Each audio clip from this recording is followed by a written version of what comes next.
I wanted to put together a short little commentary video. A few months ago, I had seen a Russia Today report about millions of Americans sleeping in their cars, in their vehicles.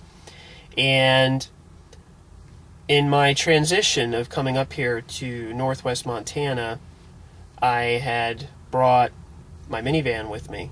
And I thought back quite a bit that if I had brought a full-size van, I would have been able to sleep in it, which would have made my expenses during this transition go down dramatically. So that's probably the single biggest regret, that I didn't obtain a full-size van, maybe like an E150 or an E250 before I came up here, because if I had done that, I would have been able to pack all my stuff into it, and I still would have had plenty of room to sleep. So that's something that I think people should really consider, in that if they're wanting to move to a certain place and they don't want to spend the money of renting an apartment or a weekly rental or whatever, then they can get a van and they can stay in it. Now, most people are going to kind of turn their nose up at it because they're going to say, oh, well, I can never stay in a van. But there's millions of Americans doing it right now. And a lot of the people that would turn their nose up at it are probably not paying their mortgage. So they're basically squatters that are saying, oh, well, I can squat, but I can't live in a van. So their priorities and their value system is out of whack. And that's not a cheap shot, it's just reality.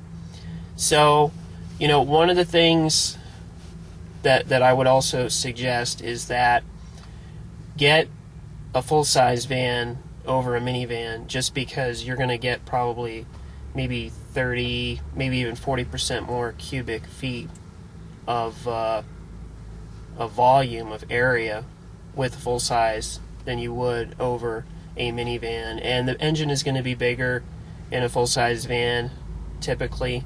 So if you were to get one that had a V8, you could actually get a camper later. So it's kind of like a gypsy lifestyle.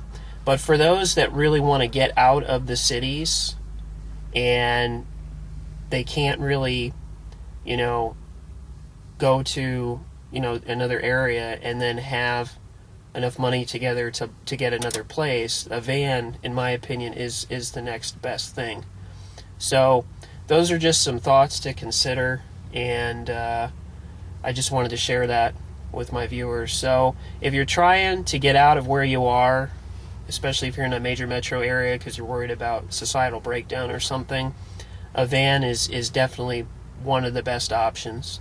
So just keep that in mind. Shop around, familiarize yourself with them, and before you buy any vehicle, take it to a mechanic to get them to check it out and inspect it. Sometimes they'll do it for free, sometimes it's $50, but it's worth it even if they're going to charge you $50. So there is one other thing that I want to mention about the vans too, is that a lot of people live in their cars or out of their vehicles, and they'll sleep in their vehicles at a Walmart parking lot.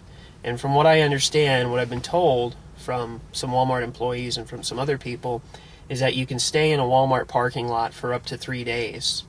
So realistically, you could go to one Walmart, stay in the parking lot for 3 days, and then go to another one and stay there for 3 days, and you don't have to pay any kind of lot fee or rent, as opposed to if you were going to stay at a campground, you would have to pay, I don't know, some of them are like $150 a month, some of them are $350, some of them are even $400.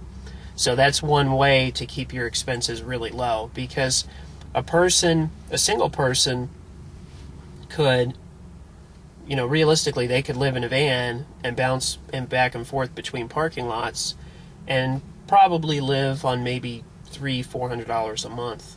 And obviously it's not the highest standard of living, it's actually quite low, but it's better than being trapped in a major metropolitan area. So those are just some things to consider. Everything's a trade-off.